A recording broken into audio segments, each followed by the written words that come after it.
예, 안녕하십니까. 일일 정리 노트 5주차 이제 복습을 한번 해보도록 하겠습니다. 첫 번째 문제부터 봅니다. 미래가치계수로는 일시불의 미래가치계수와 연금의 미래가치계수, 저당 상수가 있다 이렇게 나왔습니다. 여러분 화폐시간가치계수는 총 6개, 3, 4마다 기억나실 겁니다. 현재가치계수, 미래가치계수 각각 3개씩, 일시불 관련된 내용 각각 하나씩, 연금과 관련된 내용 연이어 2개씩. 그때 역수관계를 꼭 기억해 주셔야 된다는 얘기를 했는데 죽음의 t가 있었습니다. 갈라졌던 것. 그래서 일시불의 미래가치계수, 일시불의 현재가치계수 역수관계. 미래가치, 연금끼리는 미래가치 내에서 역수, 현재가치 내에서 역수였습니다.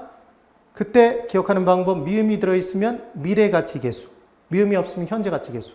그래서 저담삼수가 아니기 때문에 미래가치가 미음이 들어있지 않기 때문에 얘는 현재가치계수였던 게 기억나시면 됩니다. 그래서 지금 뭐가 나와야지만 맞는 문장이 된다?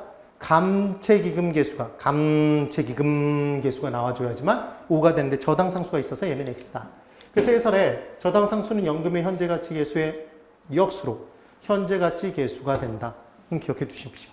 그 다음 두 번째 문제. 5년 뒤부터 시작된 5년 동안 1,000만 원 연금이 있답니다. 5년 뒤부터 시작해서 5번 1,000만 원 연금이 발생하는 겁니다. 얘의 연금의 현재 가치를 계산해 보랍니다. 현재 가치로. 그때 할인율이 5%라면 1,000만 원에 곱하기 우리가 알고 싶은 게 연금의 현재 가치니까 연금의 현가계수 5년 5%를 곱해서 구하면 된다 이렇게 나온 겁니다. 근데 절대로 이렇게 계산하면 안 된다고 했지 않습니까? 왜냐하면 지금 우리가 계산한 내용에서 얘는 처음 출발이 몇 년 뒤부터 시작한 겁니까? 얘 5년 뒤부터? 그럼 6년, 7년, 8년, 9년, 10년이 되는 겁니다. 그러면 지금 5년 뒤부터 시작했을 때는 자, 1,000만 원이 1,000만 원, 1,000만 원, 1,000만 원, 1,000만 원. 5번입니다. 이게 10년까지는 필요가 없었습니다, 지금. 이렇게 됐다. 그러면 지금 이 부분에 연금의 현가계수, 얘 연금이 5번이니까 5년을 곱하면 얘는 뿅 가서 현재로 가는 게 아니다라는 얘기했던 게 기억나십니까? 그래서 보통 연금들이 주어진 상태에서 연금의 현가계수를 곱해서 현재 가치가 됐던 이유는 1년 뒤부터 시작된 연금의 흐름이었기 때문이었습니다. 그럼 1년 뒤부터 시작된 애들을 다 뭉치면 걔는 바로 전년, 1년 뒤에 전년이니까 현재로 돌아갔던 겁니다. 그런데 얘는 5년 뒤 금액부터 시작해서 쭉 연금이 나왔다면 얘는 다 뭉쳐서 4년 뒤 일시불이 된답니다. 4년 뒤 미래가치. 그럼 얘를 현재가치로 고치기 위해서는 4년 일시불의 현재가치 계수를 또 한번 곱해주는 게 포인트답니다. 그러니까 얘는 X. 그래서 해설을 보면 1,000만 원에 곱하기 연금의 현재가치 계수 얘를 곱하면 4년 뒤 일시불의 미래가치가 된 겁니다. 그럼 거기다가 일시불의 현재가치 계수 4년 5%를 곱해줘야지만 이제 현재가치로 바뀐다는 걸 기억해 두십시오.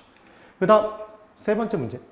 유효조소득에서 빼는 영업경비에는 부채 서비스액이 들어간다 이렇게 되어 있습니다. 이 부분이 기억나나 보십시오. 우리가 어떻게 공부했었냐면 가공기로 기억했습니다.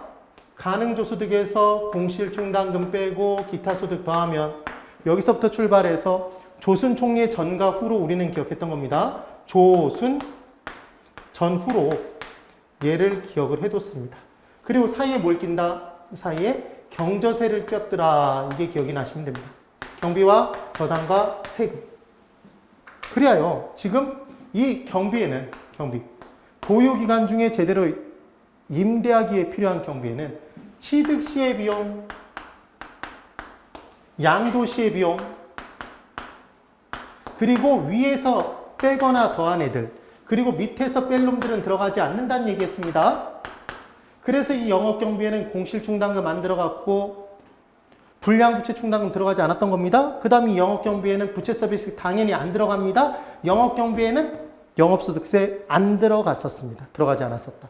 그 다음 취득시에 취득세, 중개보수 들어가지 않았었습니다. 이 내용들. 그 다음 양도시, 양도소득세, 양도시에 중개보수 들어가지 않더라. 그리하여 조순전후 경저세만 제대로 해주시면 이 문장 당연히 틀렸다는 걸 아실 수가 있답니다. X. 그 다음 문제 4번.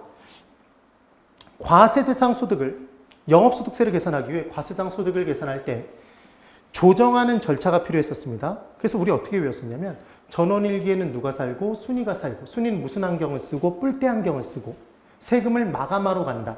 그래서 전원, 순위, 뿔대, 마감. 기억나십니까? 그래서 뿔대 마감 플러스 대체 중단금 마감 마이너스 감가상각비는 공통. 그때 순에서 출발함 순위 이자 지급분 순은 빼는 것 이자 지급분을 빼서 구하고 세전 현금 수지에서 출발하면 전원일기 원 전체를 만들려면 더해서 구한다. 기억나시면 됩니다. 그래서 지금 세전에서 출발했으니까 전원이 나와야 되는데 이게 뭐가 나왔다? 2가 나왔다. 그러니까 X지 않습니까?